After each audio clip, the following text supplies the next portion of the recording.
Baik, Assalamualaikum warahmatullahi wabarakatuh. Saya Muhammad Ali Farham Syafi'i. Bismillahirrahmanirrahim. Assalamualaikum warahmatullahi wabarakatuh. Nama saya Muhammad Al-Hadi bin Azwan. Nombor titik saya I9I19203936. Okey, untuk lama sekali saya ingin mengucapkan terima kasih kepada Puan Siti Nur Ain kerana beri kami peluang, kami sekumpulan peluang untuk membuat present mengenai kajian kami lah. Bismillahirrahmanirrahim. Assalamualaikum warahmatullahi wabarakatuh. Nama saya Muhammad Faik Fahmi bin Osman. Nombor metrik I19203929. Saya daripada kumpulan 8. Hari ini saya akan membentangkan tentang masalah kajian perkembangan fizikal remaja. Bismillahirrahmanirrahim. Assalamualaikum warahmatullahi wabarakatuh. Nama yang diberi Junior Muhammad Syahri bin Jurusin, kemudian kad Matrix I19203928. Bismillahirrahmanirrahim. Assalamualaikum warahmatullahi wabarakatuh. Nama saya Aisyah bin Muslim. Dan untuk pembentangan subjek psikologi perkembangan kanak-kanak dan remaja, saya akan menerangkan pengenalan ataupun pendahuluan permulaan suatu checkpoint ni. Baik, untuk pengenalannya, kita ada 6 poin di sini. Yang pertama, psikologi perkembangan merupakan satu bidang saintifik yang cuba mengkaji tentang pertumbuhan, perkembangan dan perubahan tingkah laku manusia yang berlaku sejak lahir sehingga mati. Baik, psikologi ni menurut Greek, ia disebut sebagai psyche yang bermaksud jiwa dan logos, iaitu melakukan kajian. Baik, manusia dilahirkan dalam keadaan lemah yang memerlukan pertolongan untuk hidup. Walau bagaimanapun, ia telah memiliki kemampuan bawaan yang bersifat latih yang memerlukan pengembangan melalui bimbingan dan pemeliharaan yang mantap, lebih-lebih lagi pada usia kanak-kanak. Baik, menurut Jean Piaget, pada tahun 1869 dan sehingga 1980, itu seorang pakar biologi Switzerland dan pakar psikologi, pemikiran kanak-kanak ni berkembang dalam satu siri tahap yang kompleks dan setiap satunya berkait rapat antara satu sama lain. Boleh faham di situ? Baik, seterusnya perkembangan yang berlaku pada kanak-kanak ada 4, iaitu tahap yang pertama, tahap sensori motor, iaitu yang berumur 0 hingga 2 tahun. Kemudian tahap peroperasi, iaitu tahun 2 hingga 7 tahun. Kemudian tahap operasi konkret, iaitu 7 tahun hingga 11 tahun. Dan tahap operasi formal, iaitu berumur 11 tahun ke atas. Itu untuk perkembangan kanak-kanak lah. Dan untuk zaman remaja ni pula, baik, zaman remaja ni satu masa peralihan sementara daripada kanak-kanak untuk menjadi dewasa. Faham? Dia macam kanak-kanak, remaja, baru dapat kepada dewasa tu. Baik, ia boleh didefinisikan sebagai apabila balik itulah permulaan zaman dewasa tu. Baik, kerana pada masa ni berlakunya perubahan pada fizikal, emosi, kognitif, perhargaan diri, krisis identiti, konflik dan keraguan untuk melakukan perkara baru. Baik, untuk pendahuluan itu saja. Okey, pada bahagian saya akan menerangkan mengenai latar belakang dan tujuan kajian kami. Untuk latar belakang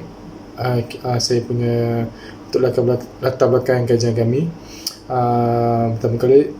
pertama sekali kajian ini dilakukan di bawah bimbingan Puan Siti Nur Ain. Okey, kajian ni kami lakukan sebagai seperti mana yang kita tahu, kajian ini adalah merupakan tugasan yang diberikan kepada Puan Nur Ain. Segala tunjuk ajar yang telah diberikan oleh Puan Ain digunakan dalam kajian tersebut lah. Okey, kajian ini juga dia menggunakan Google Form.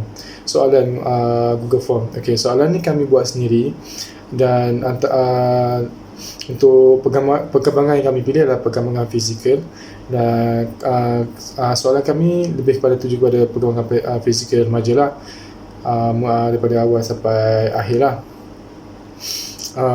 dia dah melalui Google Form. Google Form ni kami cipta sendiri dan link semua adalah link yang kami guna untuk keperluan kumpulan kami sajalah, tidak kongsi mana-mana dengan mana-mana orang lain. Okey, apa tu data untuk kajian ni kami ya seperti yang saya cakap tadi, kami mengkaji mengenai perkembangan remaja lah, yang perkembangan perkembangan yang kami pilih adalah perkembangan fizikal lah. Okey, semua data yang kami dapat daripada kajian ni, kami takkan hibah mana-mana platform media atau beritahu orang lain lah, sebab semua data ni kami gunakan untuk kelas kami saja, untuk pembelajaran di dalam kelas. Semua data semua jawapan yang diberikan daripada responden ni akan disimpan rahsia lah. Dan seterusnya kami milih untuk menggunakan sebanyak 30 responden, masuk lelaki dan perempuan campur sekali. Okey, dalam melaksanakan tujuan ini terdapat juga masalah kajian tentang perkembangan remaja. Hal ini demikian adalah kerana dengan adanya masalah bersembunyi inilah kajian tentang perkembangan remaja ini terjadi. Antara masalah yang berkaitan ialah masalah pembesaran badan yang terbentuk dalam kalangan remaja. Remaja yang mengalami masalah ini akan berasa risau akan dipalau oleh rakan sebayanya, sehingga menyebabkan mereka mempunyai masalah kesihatan psikologi. Okey, bagi yang kedua ialah berlakunya proses adaptasi dalam kalangan remaja apabila mencapai akhir balik atau cukup umur. Akhir balik adalah satu peringkat dalam hidup remaja di mana tubuh badan remaja akan berubah dan ke seorang yang dewasa. Mereka yang mengalami kematangan seksual yang awal serta bergaul dengan rakan yang lebih matang mungkin terdedah kepada gejala-gejala sosial seperti menghisap gam, mengandung anak luar nikah dan lumbuh haram. Okey, seterusnya untuk tujuan kajian kami. Okey, tujuan kami ni seperti mana saya kata tadi, tujuan kami ni yang paling utama sekali, tujuan ni dilakukan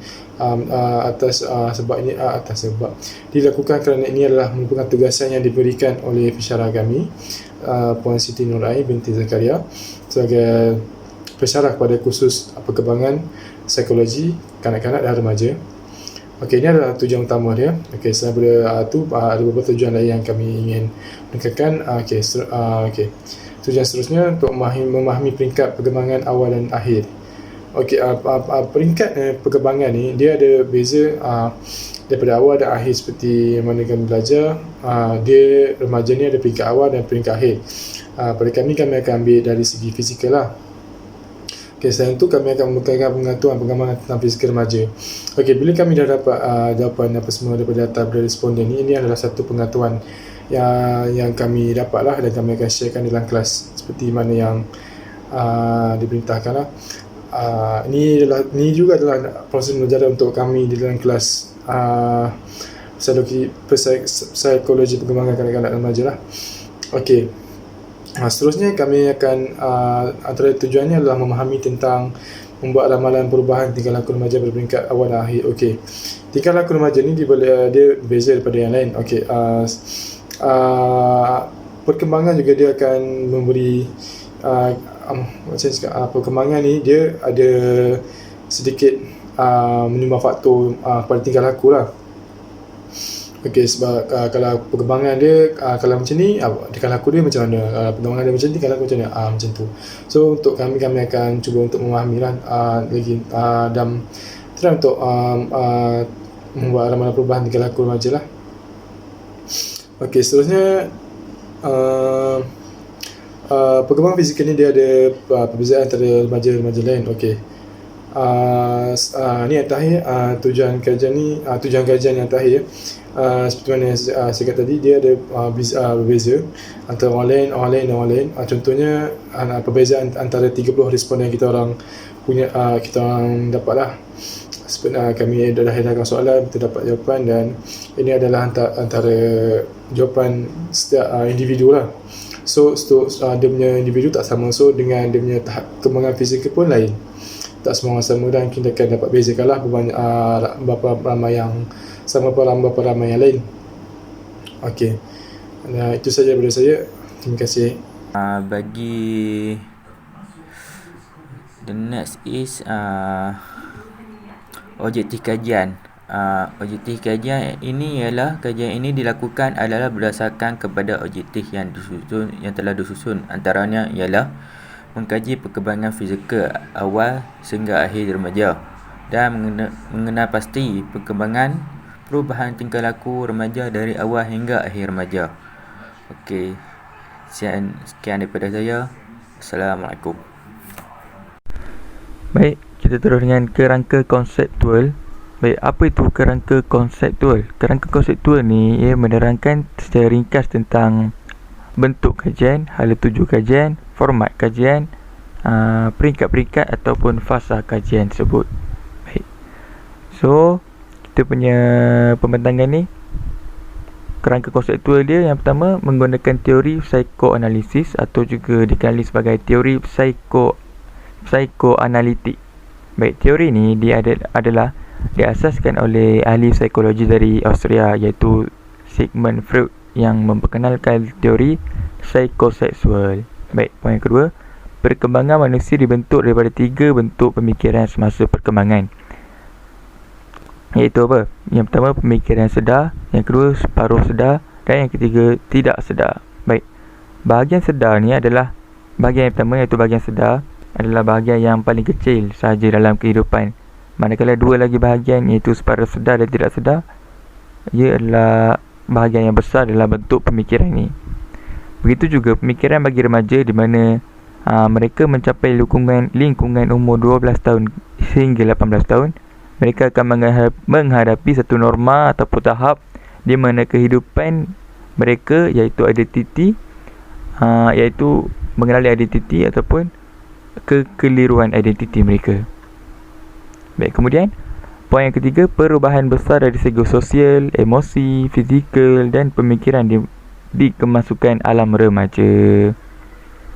Baik, kita tahu kan alam remaja ni penuh dengan apa orang kata konflik, apa orang kata isu dan macam-macam lah yang akan kita lalui pada zaman remaja kita. Baik, poin yang ke berapa ni? 1, 2, 3, 4. Poin yang keempat,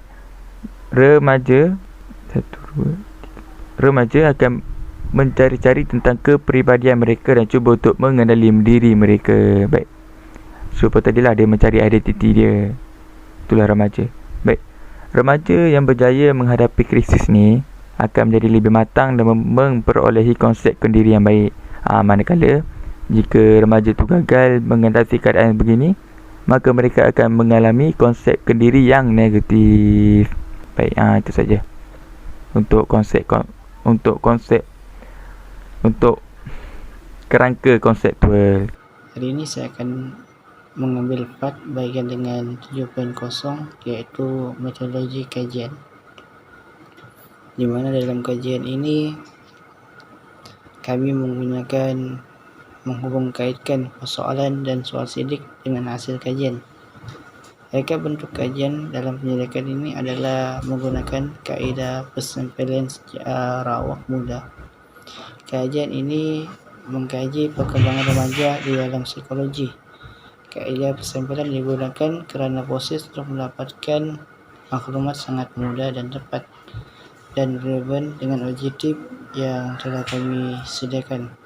Kaedah ini menggunakan instrumen borang soal sidik, iaitu menggunakan platform Google Form yang mana ia mudah untuk mendapatkan kerjasama daripada responden. Kita masuk kepada kaedah persampaian. Kaedah persampaian merupakan teknik yang bertujuan untuk menjawab persoalan yang diatur oleh pengkaji selama 30 orang responden yang terdiri daripada 13 orang lelaki dan 17 orang perempuan yang telah berjaya untuk menjawab soal selidik ini.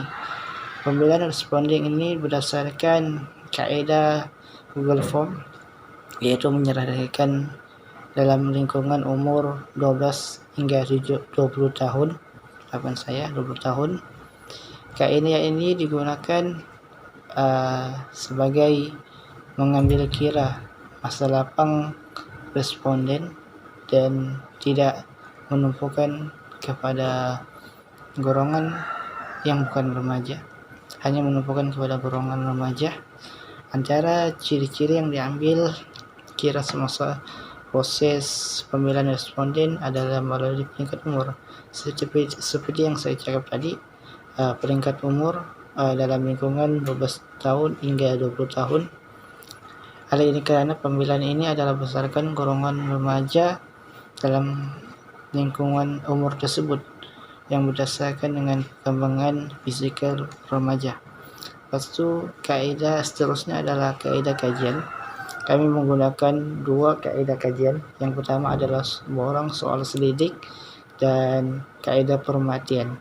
Soal selidik merupakan kaedah yang paling sesuai untuk mengumpul maklumat mengenai perkembangan fizikal remaja.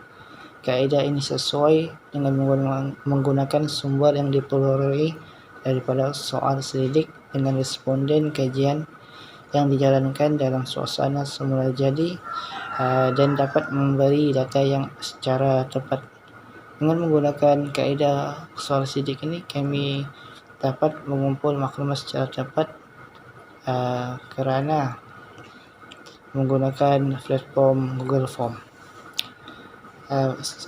Selain itu, borang selidik ini telah dijawab sebanyak 30 orang responden dalam lingkungan remaja, yaitu 14 hingga 20 tahun, yang menggambarkan tentang perkembangan remaja. Borang selidik ini berbentuk soalan yang tertutup. Mengapa kami menggunakan soal selidik secara tertutup? Rasionalnya adalah sebagai menggunakan untuk menjawab jawapan yang berbeza-beza dan pendapat untuk memudahkan kami membandingkan serta menggunakan jawapan itu dalam huraian kami. Pada hari ini saya nak membentangkan tentang dapatan kajian, iaitu bahagian ini menerangkan keputusan analisis data berdasarkan tidak balas responden terhadap soal selidik menggunakan kaedah aplikasi Google Form yang telah dijalankan berkaitan dengan perkembangan fizikal remaja. Okey, baik. Bahagian A terdiri daripada maklumat diri, iaitu jantina. Responden kajian terdiri daripada 30 orang remaja dalam kalangan masyarakat. Okey. Kajian menunjukkan bahawa lelaki adalah kurang berbanding perempuan, iaitu lelaki seramai 13 orang bersamaan dengan 43.3%, manakala seramai 7 orang adalah responden daripada remaja perempuan, iaitu bersamaan dengan 56.7%. Okey, berdasarkan data yang didapati daripada kajian tersebut, jelaslah bahawa terdapat ramai remaja perempuan yang menjawab soal selidik ini berbanding lelaki. Okey, kita teruskan kepada yang kedua, iaitu umur. Okey. Daripada 30 orang jumlah 30 orang responden yang telah disoal selidik, terdapat 3 orang adalah berumur dalam lingkungan 12 hingga 14 tahun bersamaan dengan 10%. Okey, seramai 20 orang responden yang berumur dalam lingkungan 15 hingga 17 tahun bersamaan dengan 67%, manakala responden yang berumur kurang daripada 23 tahun mengalami peratusan yang rendah, iaitu 6.7% bersamaan dengan 2 orang sahaja responden. Okey. Sehubungan dengan itu, penduduk yang berumur dalam lingkungan 18 hingga 20 tahun bertambah sedikit, iaitu seramai 5 orang bersamaan dengan 16.7%. Okey, di sini jelaslah bahawa majoriti yang menjawab soal ini adalah golongan remaja, golongan pertengahan remaja, iaitu 15 hingga 17 tahun. Okey, seterusnya di dalam bahagian A, iaitu demografi, maklumat diri, terdapat juga bangsa dan agama. Okey. Daripada jumlah keseluruhan 30 orang responden yang disoal selidik, terdapat bangsa Melayu dan bangsa Islam merupakan paling tinggi, iaitu masing-masing adalah 22 orang dan 23 orang bersamaan dengan 73% dan 76.7%. Selain itu, bangsa kedua tertinggi iaitu bangsa Cina, iaitu mewakili 3 orang bersamaan dengan 10%, manakala agama kedua tertinggi ialah agama Buddha, iaitu mewakili 3 orang bersamaan dengan 10%.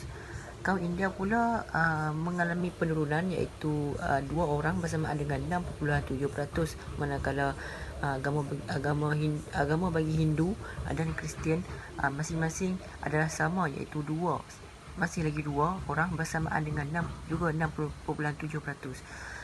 Seterusnya bangsa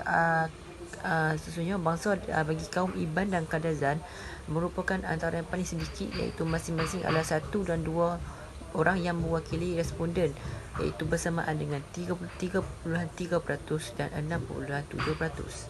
Okey, kita teruskan kepada latar belakang pendidikan dan juga pekerjaan yang merupakan perkara yang terakhir dalam maklumat diri responden. Okey. Daripada jumlah keseluruhan, iaitu 30 orang responden yang menjawab soal sidik ini, terdapat golongan yang berpendidikan taraf PT3, pentaksiran tingkatan 3, dan golongan pelajar adalah paling tinggi, iaitu masing-masing adalah 14 dan 24 orang daripada jumlah keseluruhan 30 responden remaja yang disoal sidik bersamaan dengan 46.7 dan 80%. Selain itu, taraf pendidikan UPSR dan SPM masing-masing adalah 4 dan 9 orang bersamaan dengan 13.3%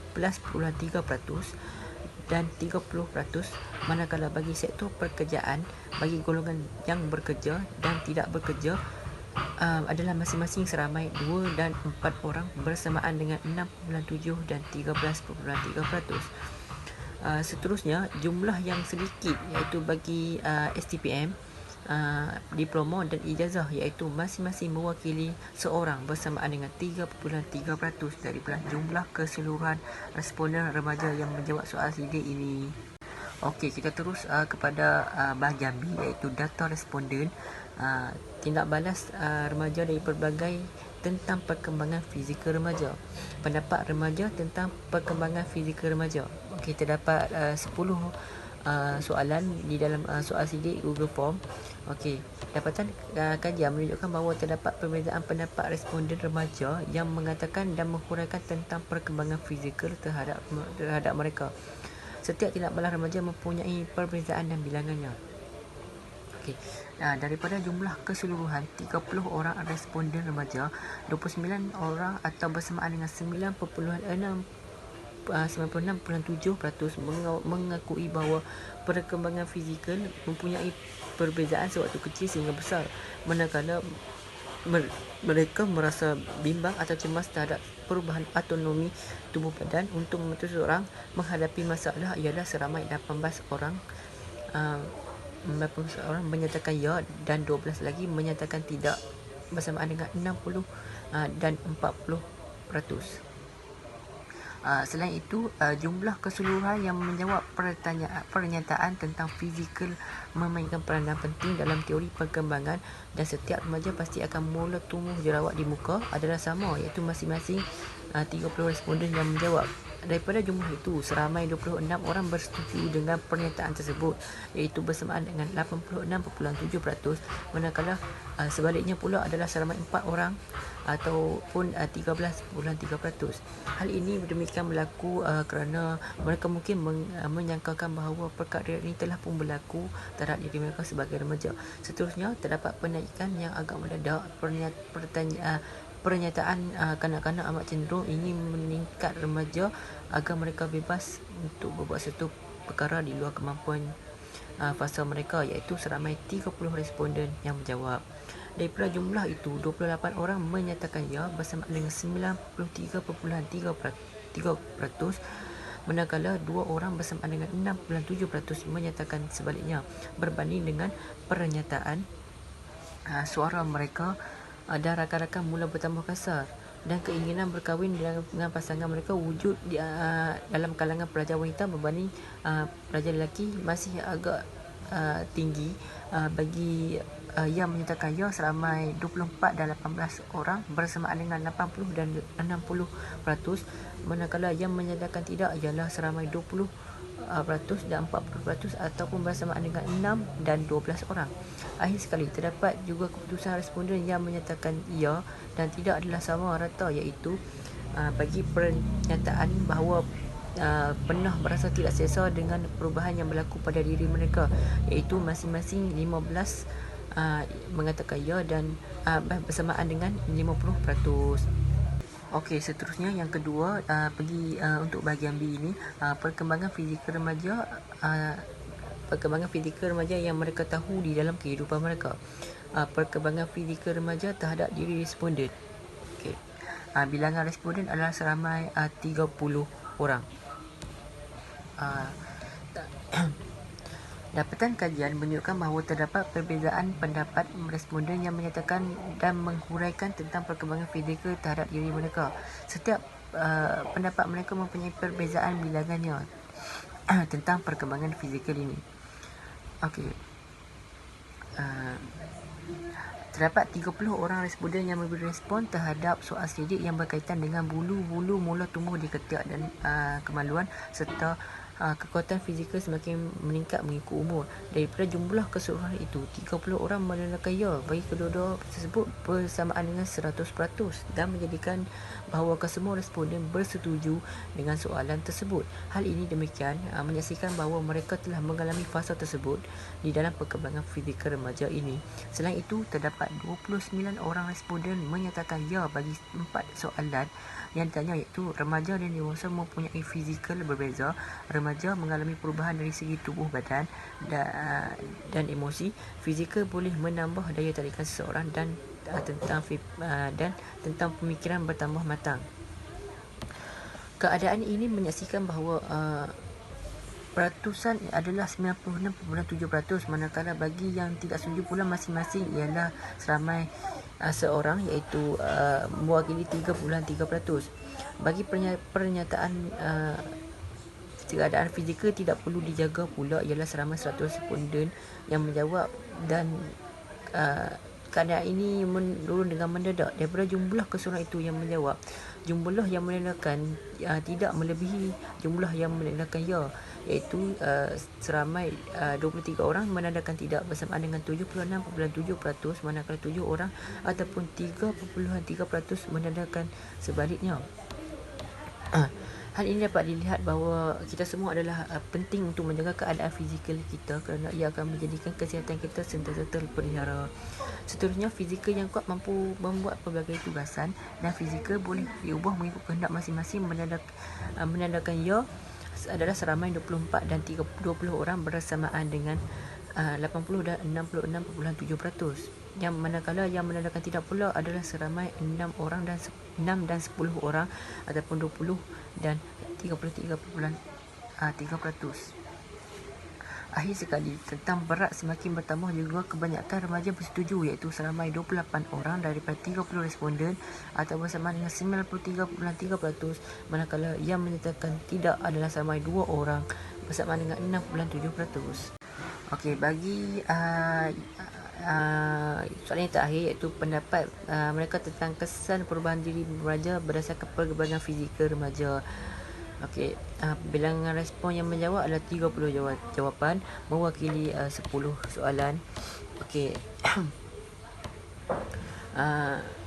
Terdapat 30 responden yang memberi respon terhadap soal yang berkaitan dengan perubahan diri remaja berdasarkan perkembangan fizikal remaja, iaitu mampu mengawal perasaan. Daripada jumlah keseluruhan 30 responden,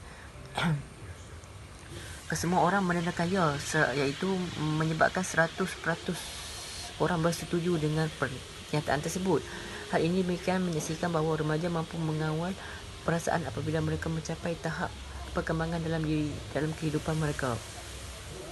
Bagi pernyataan ketinggian badan bertambah, sudah mengalami proses akil balik dan mengetahui tentang perbezaan dari segi fizikal antara lelaki dan perempuan adalah mempunyai jumlah yang sama, iaitu seramai 29 responden yang menjawab ya bersamaan dengan 96.7% dan seorang yang menjawab tidak iaitu bersamaan dengan 3.3%.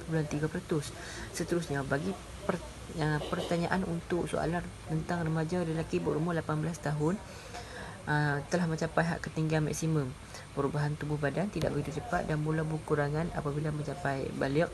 Dan yang terakhir, remaja lelaki mengalami pertumbuhan yang berakhir pada tahap yang sama dengan pertumbuhan remaja perempuan adalah seramai 30 orang responden yang menjawab.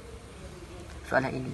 Daripada jumlah keseluruhan yang menjawab soalan ini, jumlah yang menandakan tidak melebihi jumlah yang menandakan ya, iaitu ramai 18, 21 dan 16 orang menandakan tidak bersamaan dengan 60, 70 dan 53.3%.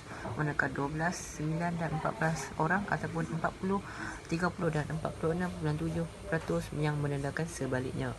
Hal ini dapat dilihat bahawa remaja sudah mencapai tahap perkembangan kerana mereka mengetahui tentang perubahan diri mereka.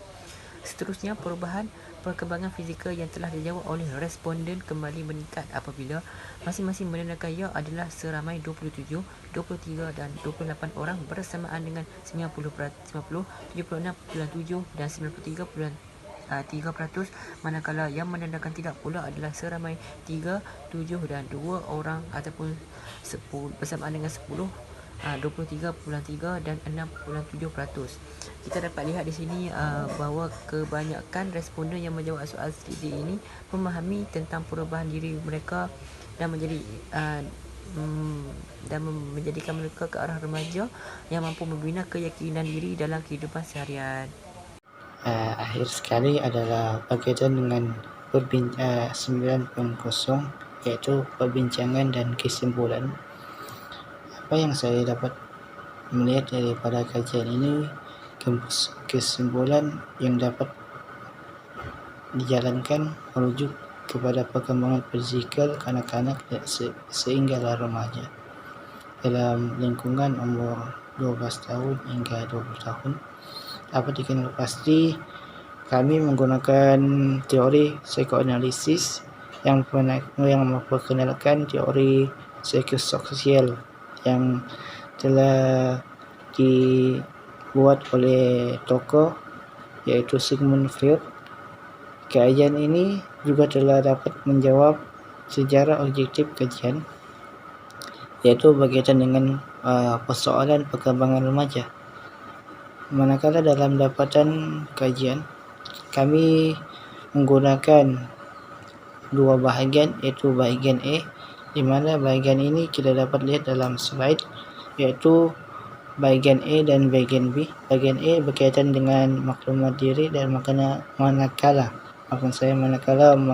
bahagian B adalah data responden, di mana dalam bahagian ini berkaitan dengan maklumat diri kita dapat lihat dari segi umur, bangsa dan agama.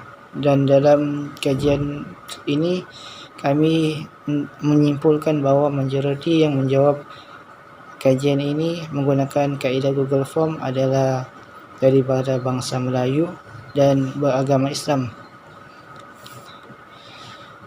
Dan dalam kajian ini juga kami dapat menyimpulkan bahawa golongan perempuan lebih banyak daripada lelaki menjawab persoalan dalam kajian ini.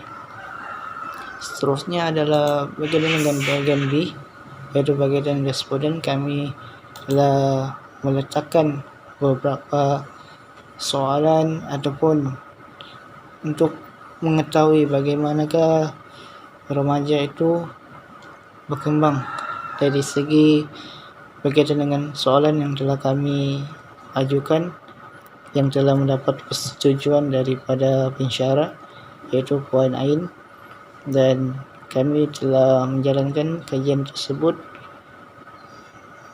menggunakan soalan yang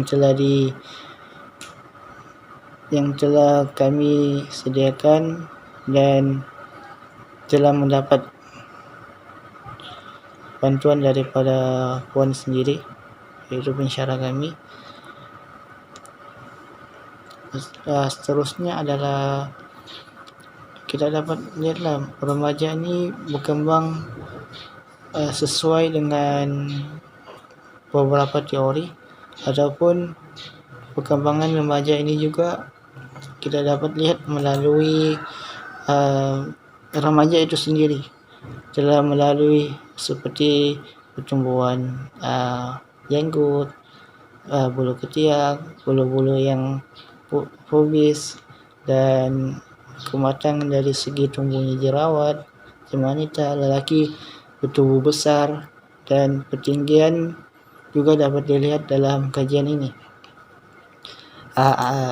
Oleh itu, natijanya adalah dalam perkembangan remaja ini kami adalah satu proses yang besar yang berlaku dalam semua aspek yang terdiri daripada sosial, emosi, fizikal, kognitif, dan banyak lagi perkembangan yang boleh diambil dalam perkembangan remaja ini.